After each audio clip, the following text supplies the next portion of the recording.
Mike Rizzitiello, College Place City Administrator here to provide a late January 2025, early February 2025 city project update. First of all, we'll go over a couple things that City Council adopted at the last council meeting from January 14th. They made some changes to our utility code pertaining to discounts for low income and so forth. Before, it was only low-income seniors, 125% of poverty or below. Now it's 150%, and now it covers low-income and disability. With that, the screening agency to get the discount for the low income and the seniors is Blue Mountain Action Council.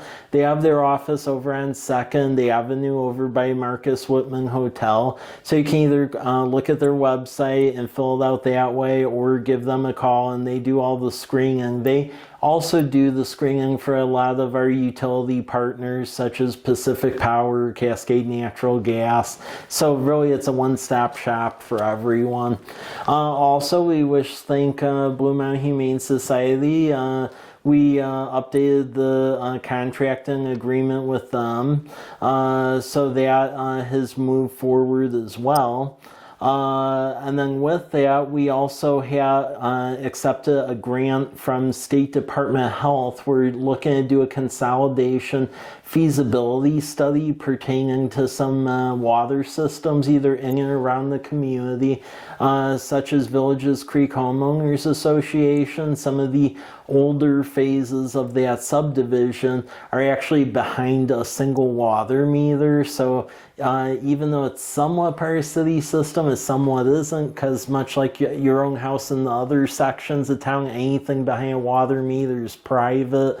So in that case, for those older sections, all of that's all private, and we're now 30 years out from when that was built, so that's when things spring a leak and have some maintenance challenges. So, and then likewise, Irrigation District 14, they cover the northwest quadrant of the city. They are to the point where it's a challenge to find water operators. So they really want to look at the dynamics of what it would take and what would be the minutia of essentially joining into the city water system. So we're going to work in partnership with all those agencies, and a third-party engineer will conduct the review and essentially see what comes out of it and if we can move forward on it or not. Also, contract was awarded with Design West Architects to do the Lions Park Community Center replacement.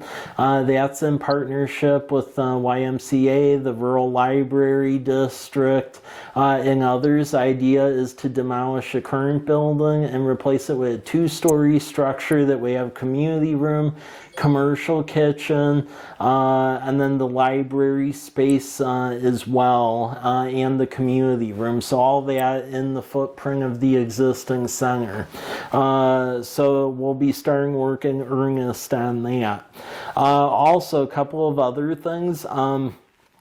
Dog licenses are out as well for the New Year. So 15 spayed, 30 unspayed. Stop by police department for that. Some dates as far as commission meetings and goings on is that Monday, January 20th is Martin Luther King Jr. Day. That means city facilities are closed in observance of that holiday. January 21st, that's the Planning Commission at 7 p.m.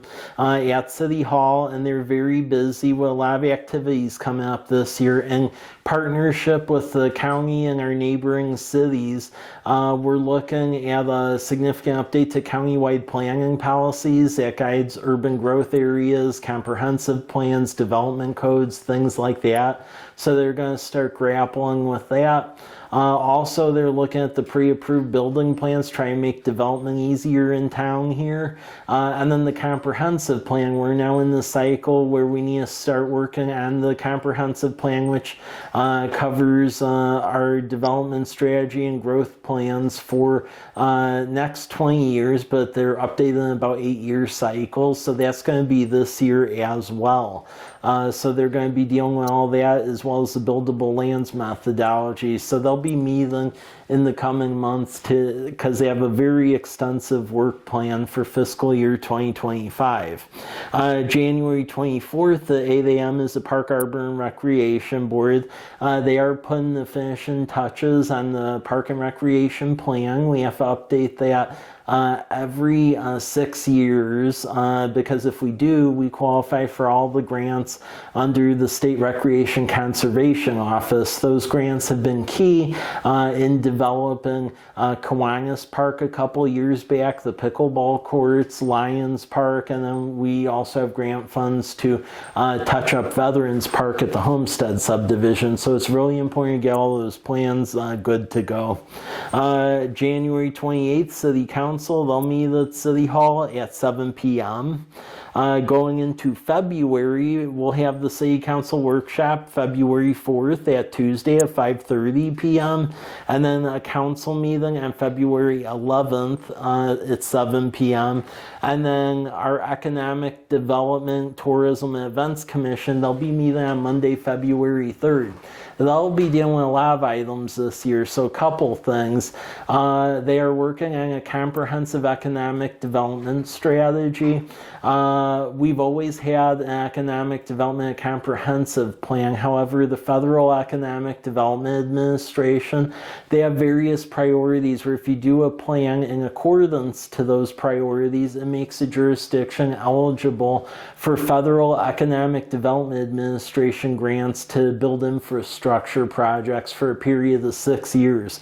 So it's really important. So our consultant, Paul Saldanian, he's being paid for in large part with a federal EDA planning grant. We'll be conducting that study and working in earnest with the Economic Development Commission.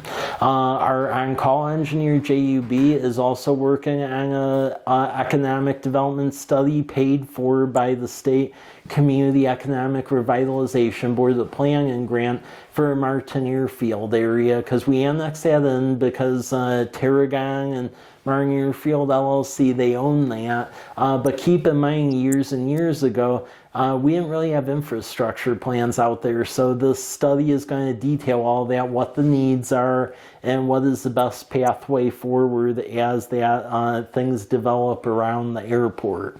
So stay tuned for all of that. Additional projects are ongoing. Lions Park, Nelson Group is doing a great job staying on track with that. The goal at Lions Park is to be done with construction by early May, so that way the new grass can take, and we're ready to go with farmers market season for 2025, because that's the plan, to have farmers market at Lions Park for this summer. Additionally, we are finishing up engineering on Southeast 8th between College and Larch, putting in a sidewalk all the way down there with a rapid flashing beacon at Larch and 8th, so that way it's safe to get across to Lions Park. That'll be a game changer for that corridor. Additionally, some other things, we're working on our wastewater treatment plant. Our contractor Apollo is upgrading that. We have state ecology funding for that, as well as a federal earmark that is paying for that. Wastewater lift station number 5. We're putting finishing touches on that. The well house, the lift station house is being constructed on Southwest 1st, and then the lift station will move from the coffee can contraption in the sidewalk to a formal lift station building like they should be. And then as soon as the asphalt plants open up, the final lift on Southwest 1st will get completed and the sidewalk, and then we'll be out of there. So we're on a critical pathway to get that done. Also, across from City Hall, with our tax increment finance dollars, we're working on finalizing a deal to go acquire some property so we can build public parking for our downtown. Because a big block to not only redevelopment but even private interests renovating buildings along College Avenue has been the parking requirement. We have very long, narrow pieces of property where it's very hard for a single property owner to accommodate parking.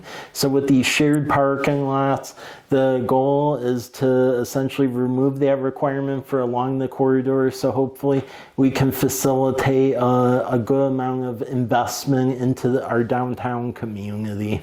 And then we also are in line to getting a grant for Southwest Davis and Whitman to go put pedestrian street lamps down Whitman, Adams to Davis, and Davis from Whitman to 6th, and then repave the portion between 4th and 6th with a sidewalk as well.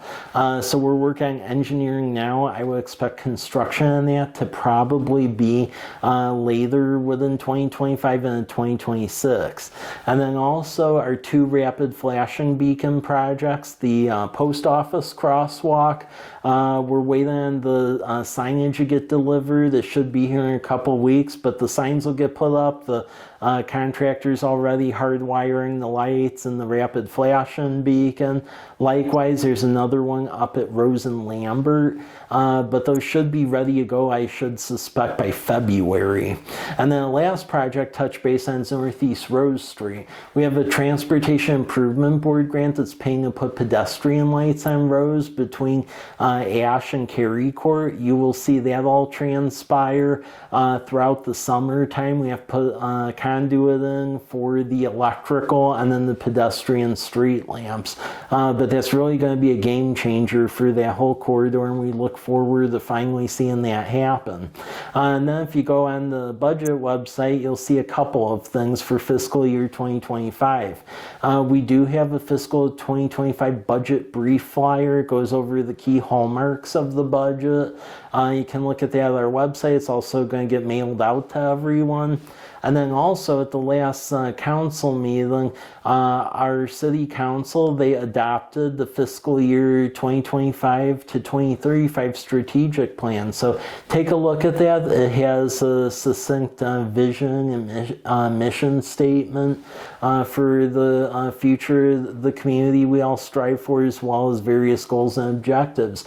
But that's really going to be the guiding light for operations at the city for the next 10 years. So all that's posted at cpwa.us. With that, if we have any additional information, we will update this at a later time. Thank you.